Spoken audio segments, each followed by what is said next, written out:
Clara Doyle was 44 years old and had $11 to her name when the county sheriff nailed the notice to her own front door and told her, not unkindly, that she had until sundown to be off the land her husband had died working. It was Silas Mercer, president of the Cinder Wells Trust and Savings, who had produced the mortgage papers nobody in the family had ever signed, and it was Silas Mercer who stood at the edge of the yard that afternoon, in his good gray coat, watching the wagon take away what furniture Clara could carry, saying that business was business and that he was sorry it had come to this. She did not believe he was sorry. She had $11 folded into her glove, a trunk of clothes, her late husband's pocket watch, and nowhere in the world that was hers. 3 days later, at a county land auction held on the courthouse steps under a white September sun, she spent 9 of those dollars on a rusted, forgotten water tower and the barren acre of scrubland it stood on, out past the old rail spur where the trains no longer ran. The auctioneer laughed when he took her money. Everyone standing there thought her a fool, or worse, a madwoman throwing away her last dollars on a dead husk of iron that held nothing but dust and old sky. They did not know that sealed deep inside that empty tank, wrapped and waiting in the dark for 40 years, was a voice, a woman's voice, silenced long before Clara was born, holding a truth that would give an entire town back its water, its history, and its name. Settle in, and let us tell you the story of Clara Doyle. If you are watching this from a place that others have written off as finished, tell us in the comments, because sometimes the most overlooked things are the ones still waiting to be heard. Clara had not always been a woman with nothing. She had been born Clara Belhaven in 1875 in a river town in eastern Kansas, the third daughter of a wheelwright who believed, unusually for his time, that a girl's hands were worth training as carefully as a boy's. Her father, Ansel Belhaven, kept a workshop that smelled of linseed oil and cut oak, and from the time she could stand without falling, Clara had been at his elbow, learning to true a wheel, to read the grain of a plank before she cut it, to listen for the particular groan of wood under strain that told you it was about to fail before it ever did. He used to tell her that most people looked at a broken thing and saw only its brokenness, but that a person with patience could look at the same thing and see what it had once been, and what it might be again. It was, she would understand much later, the whole shape of the life she was given to live, folded into a single lesson from a man who never guessed how far his daughter would carry it. Her mother, Ruth, had died when Clara was 9, and it was Clara who had taken over the small kindnesses of the house afterward, the mending, the bread, the reading aloud to her younger sisters by lamplight, all while her father worked. She grew up capable in the particular way that motherless girls in hard country often did, not hardened by it, but quietly seasoned, the way good wood is seasoned before it is ever put to use. She learned to keep her own counsel. She learned to work a full day without complaint, and still have something warm left over for the people she loved at the end of it.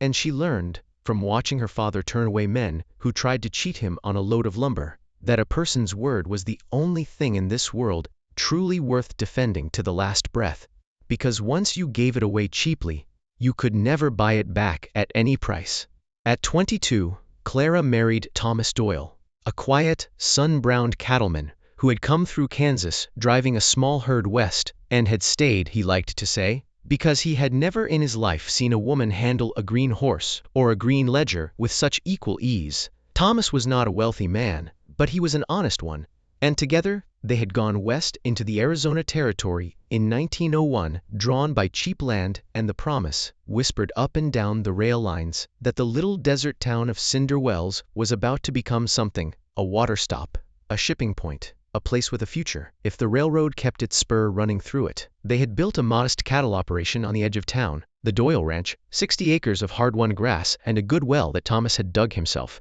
and for 17 years they had built a life there together. The kind of life made of small, accumulated mornings, coffee before dawn, cattle moved before the heat, supper eaten slow with the windows open to the cooling dark. They never had children of their own, a private sorrow they carried together and did not often speak of. But Clara loved that ranch the way some women love a child, as something she had shaped with her own hands and would have defended with her whole life. It was in the 8th year of their marriage that Thomas had partnered, cautiously at first, with a newcomer to town named Silas Mercer, a smooth-talking banker who had arrived from the East with capital, ambition, and an unnerving talent for making himself indispensable. Mercer helped finance an expansion of the Doyle herd, and for a time, the arrangement seemed to prosper both of them. Thomas trusted him. Clara, from the very beginning, did not. There was something in the way Mercer's eyes moved over a room, cataloging what could be owned, that reminded her of men her father used to turn away from his shop.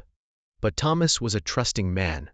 And trust, in that country and in that time, was often the only currency a small rancher had to offer a bank. When Thomas died of influenza in the terrible winter of 1918, it was Silas Mercer who came to the funeral with his hat properly in his hands, and Silas Mercer who, not 4 months later, produced a mortgage document bearing Thomas Doyle's signature, a signature Clara knew in her bones her husband had never made, not on any paper that would have signed away the roof over her head. But a widow's word, in the cinder wells of 1919, weighed nothing at all against a banker's paper, and the county judge, an old friend of Mercer's from his lodge, did not so much as ask her to bring proof. So it was that on a hot September morning, Clara Doyle stood at the edge of the yard she had swept every day for 17 years, and watched strangers load her furniture onto a borrowed wagon, and understood, with a clarity that felt almost peaceful, that she was starting over from nothing at the age of 44,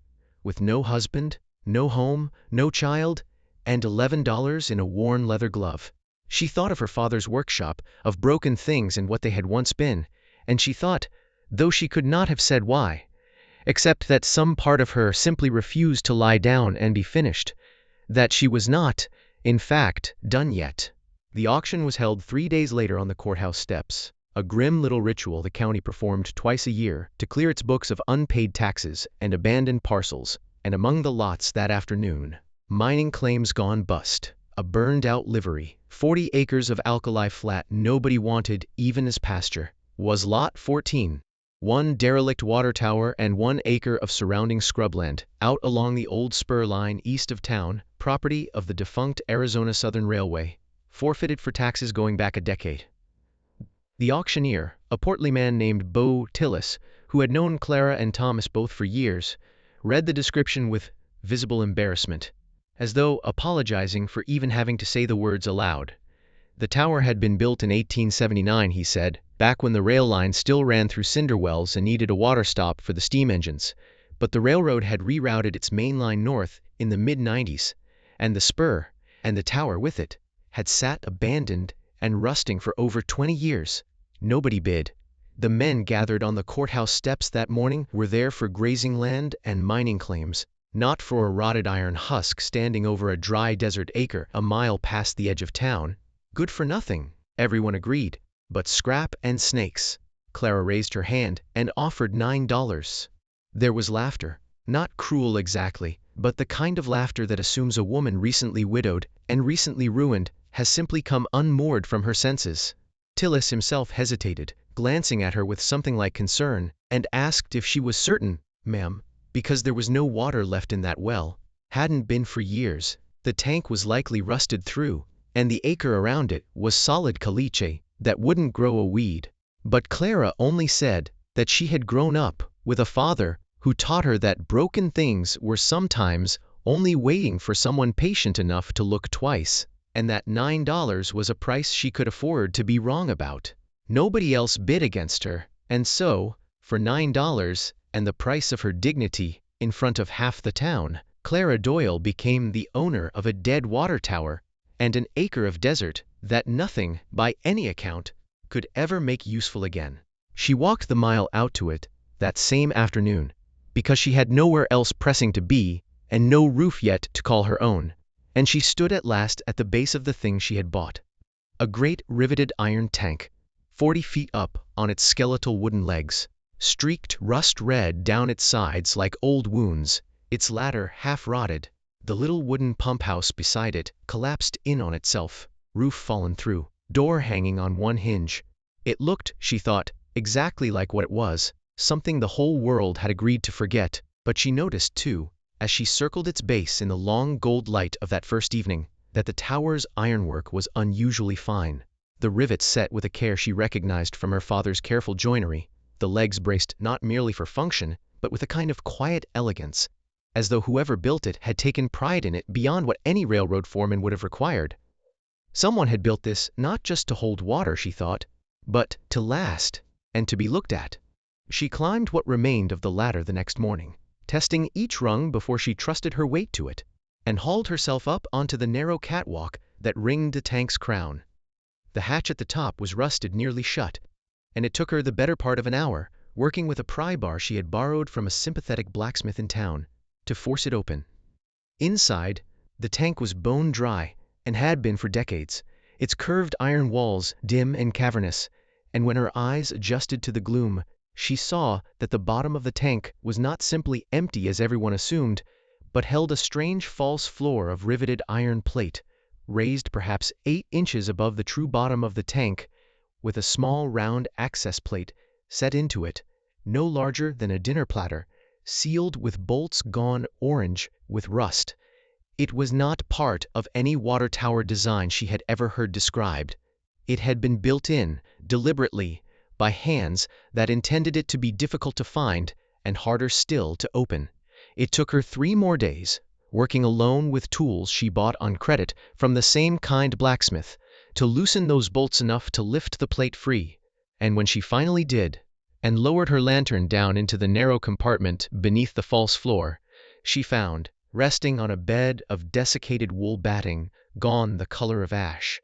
a flat tin dispatch box, its hinges soldered shut with wax, and on its lid, scratched by hand into the metal itself, a single line, "For whoever is patient enough to find this, 1879. Inside the dispatch box, once Clara had carefully worked the old wax seal loose with the heat of a candle and the flat of a knife, she found 3 things wrapped separately in oiled cloth, gone stiff and brown with age. The first was a bundle of letters, their ink faded to the color of weak tea, tied with a ribbon that crumbled at her touch. The second was a heavy brass cylinder, sealed at both ends, of a design she did not recognize but which some deep, half-forgotten memory told her resembled the phonograph recording cylinders that traveling salesmen had begun bringing through Kansas towns in her girlhood, marvels of the age that captured a human voice and held it, waiting, like a bottled ghost. The third was a folded document, heavier and more official in its paper stock than the letters,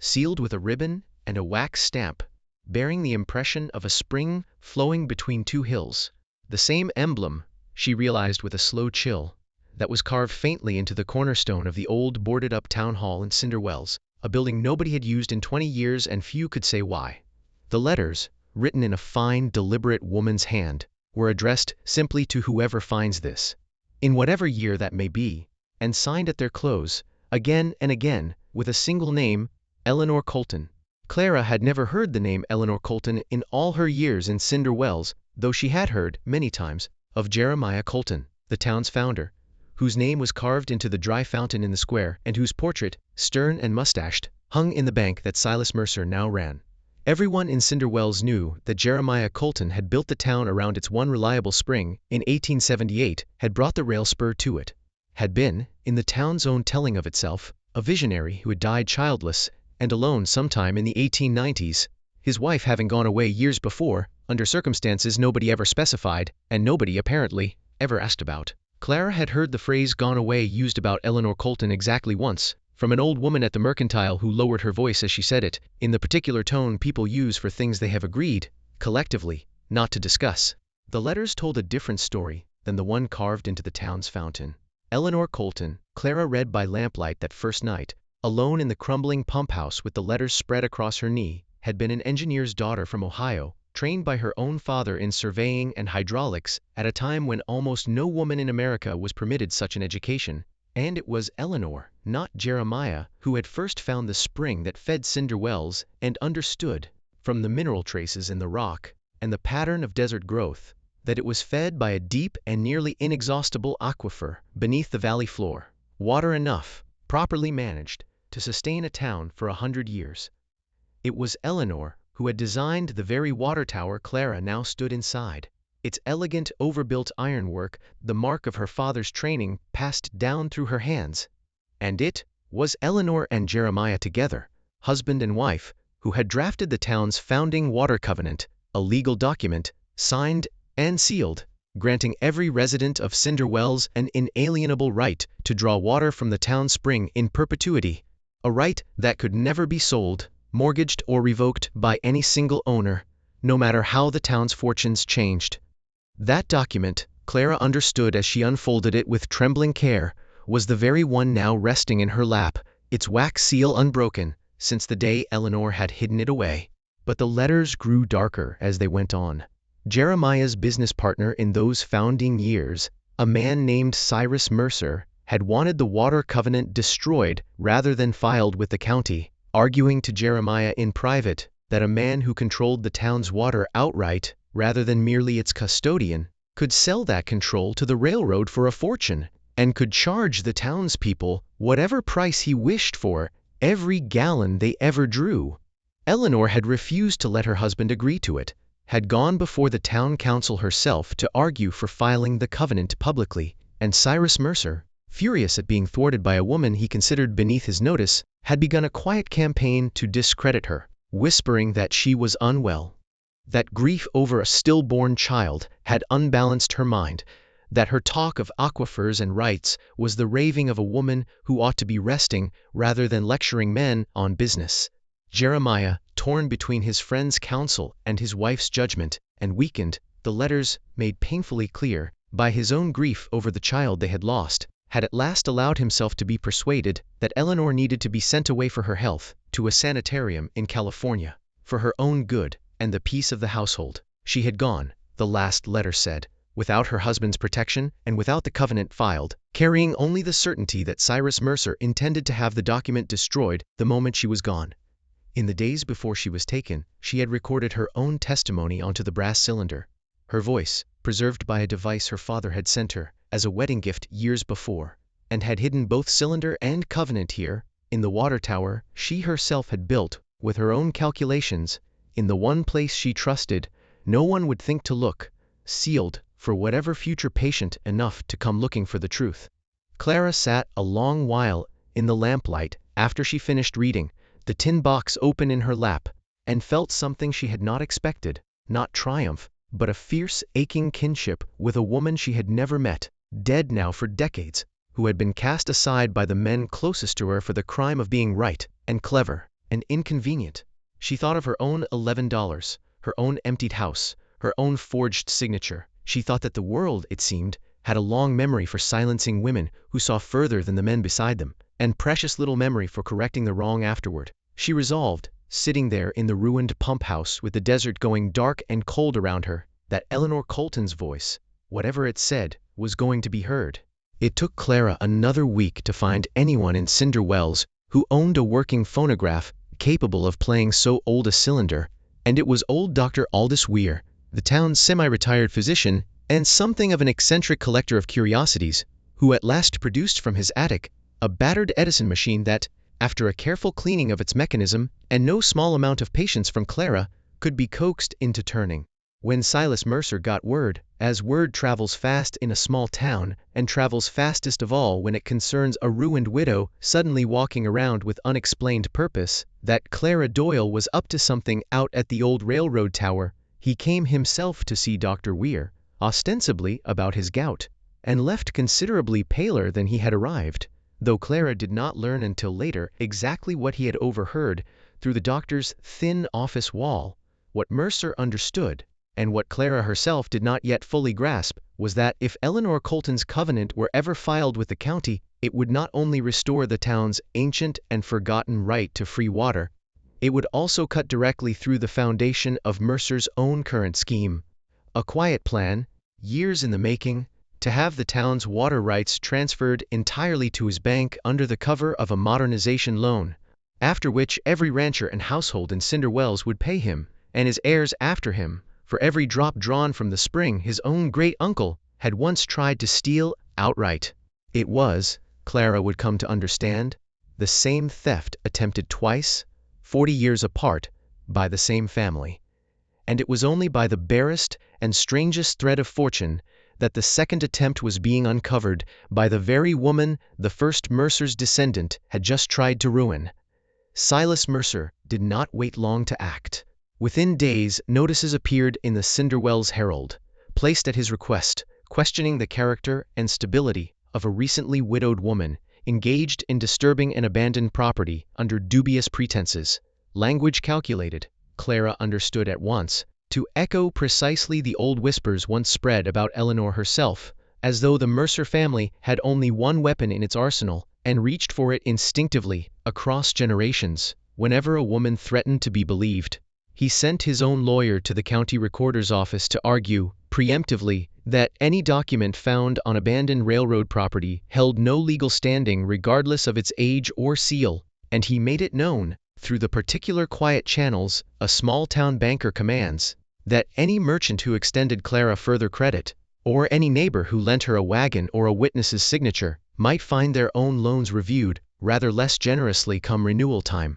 It was, Clara realized, precisely the kind of pressure that had once sent Eleanor Colton away in silence, and precisely the kind of pressure the whole town of Cinder Wells had learned, over 40 years, to simply absorb and look past rather than resist. But Clara was not, in the end, the isolated woman Mercer assumed her to be, and this was where her father's oldest lesson proved itself again, that a person's word, honestly kept over years, is a kind of wealth no banker's ledger can erase. Dr. Weir, who had delivered half the babies in Cinder Wells and buried the other half's grandparents, was among the first to stand publicly beside her, offering both his phonograph and his considerable stubbornness. Beau Tillis, the auctioneer, came forward to attest, plainly and without flourish, exactly what he had sold her and for how little, undercutting Mercer's insinuations of some elaborate fraud on her part. And Thomas's old ranch hands, men who had worked beside him for years and trusted his widow's word over any banker's paper, began quietly gathering, evening after evening, at the schoolhouse, to hear what she had found. The county recorder, a cautious but not dishonest man named Otis Feld, agreed at last, under pressure from enough respected townspeople, to hold a public hearing before ruling on the covenant's validity. And it was at that hearing, held on a cool October evening in the packed schoolhouse, with Silas Mercer seated grim and upright in the front row, that Clara Doyle played, for the first time in 40 years, the voice of Eleanor Colton. The cylinder crackled and hissed before it caught, and then, thin and worn but unmistakably clear, a woman's voice filled the room, steady, precise, the voice of someone who had rehearsed exactly what she meant to say, and meant every word of it to outlast her. She spoke of the spring she had found and mapped with her own hands, of the covenant she and her husband had drafted to belong to the town and not to any one man, of Cyrus Mercer's scheme to seize it for profit, and of her own fear, spoken plainly and without self-pity, that she would be sent away and disbelieved before she could see the covenant properly filed. She named names. She cited the very clauses of the document, word for word, so that no one could later claim the paper found in the tower was some clever forgery, since here was a voice from 1879 reciting its contents from memory before it was even hidden away. And in her closing words, her voice softened, no longer arguing a legal case but speaking, it seemed, directly across 4 decades, to whoever now stood listening. She said that she did not know if she would live to see herself believed, but that she trusted the truth to wait, patiently, in the dark, for as long as it needed to, until someone came who was willing to look twice at a thing everyone else had already decided was worthless. There was a long silence in the schoolhouse when the recording ended, broken finally by Otis Feld clearing his throat and asking, in a voice not entirely steady, whether anyone present wished to speak against filing the covenant. Silas Mercer rose. He argued, with the polish of a man who had talked his way out of worse rooms, that a scratchy recording proved nothing, that the document itself might be an elaborate fake planted by God knew whom, that the town would be foolish to overturn 40 years of settled arrangements on the word of a woman with every reason, given her own recent ruin, to wish to manufacture a dramatic discovery. It might have worked, on another night, on another town, but Clara had come prepared for exactly this, and it was here that her father's second lesson mattered as much as the first, that a broken thing, examined closely enough, will always show you what it truly is. She produced, before the assembled hearing, the original mortgage document Mercer had used to seize her own ranch, and set it beside a genuine, undisputed sample of Thomas Doyle's handwriting, from an old cattle ledger Beau Tillis had kept in his own records for years. She did not need to say a word about the difference. Dr. Weir, whose hobby of collecting curiosities extended, usefully, to a fascination with forged banknotes and their tells, walked slowly along the table with a magnifying lamp, and pointed out, for every person in that schoolhouse to see, the same telltale hesitation in the pen stroke, the same unnatural evenness of pressure, that marked both her husband's supposed signature and, here he produced, with Otis Feld's blessing, an old loan document from the county archive bearing Cyrus Mercer's hand from 1879, the exact same forger's habit, passed down, it seemed, like a family trade from great-uncle to grand-nephew, across 40 years, and 2 frauds built from the identical, careless flaw. Silas Mercer left the schoolhouse that night before the vote was even called, and did not return to Cinder Wells to argue his case again. The county recorder filed Eleanor Colton's water covenant within the week, restoring to every household in Cinder Wells the inalienable right to draw from the spring that had sustained them all along, free of any bank's toll. And, in the same proceeding, on the strength of Dr. Weir's forgery evidence and the testimony of half a dozen townspeople who had known Thomas Doyle's true signature for years, the fraudulent mortgage on the Doyle ranch was set aside entirely, and Clara's home was restored to her, not as charity, but as simple correction of a theft that should never have been allowed to stand. She did not sell the water tower, though half the town, in the flush of gratitude that followed, urged her to let the county buy it from her for a fine price. She kept it, instead, and spent the better part of the following spring, with the help of Thomas's old ranch hands and a good many volunteers who had never once spoken to her before that autumn, restoring its ladder, its pump house, and its riveted crown, until it stood again as something more than a rusted husk, a monument, this time properly marked with a bronze plate. The town commissioned itself, naming Eleanor Colton as the true engineer of Cinder Wells's water and the rightful author of the covenant that bore her name at last, instead of only her husband's. The dry fountain in the town square, silent for 20 years, was reconnected to the spring that same year, and it ran again, clear and cold, precisely as Eleanor had calculated it would, for anyone who cared to stop and drink. Clara Doyle, standing once more at the base of the tower she had bought for $9 when the whole town believed her a fool, understood by then that she had never truly been buying scrap iron and dead ground at all. She had been buying, without knowing it, the chance to finish something a braver woman had started and been silenced before she could complete. The same patient, unglamorous faith her own father had taught her at his workbench, that nothing broken is ever entirely without worth to someone willing to look at it twice. She had lost her husband, her home, and nearly her good name, and had been left, for a handful of days, with $11 and nothing else in all the world, but it was precisely because she had nothing left to protect except her own honest judgment that she had been free enough to spend her last dollars on a thing everyone else had already decided was worthless, and to trust that judgment all the way down, into the dark, 40 feet up an iron ladder, to where a voice had been waiting patiently, for 40 years, for someone finally willing to climb up and listen. Thank you for spending this time with Clara Doyle and Eleanor Colton, 2 women 40 years apart who were each written off, in their turn, by people who ought to have known better, and who were each, in their own patient way, proven right in the end. We hope their story stays with you a little while after the screen goes dark tonight. We would love to know, in the comments below, what is a time in your own life when you found real value in something, or in someone, that everyone else had already decided to write off. Tell us your story, we read every one. Until next time, stay close.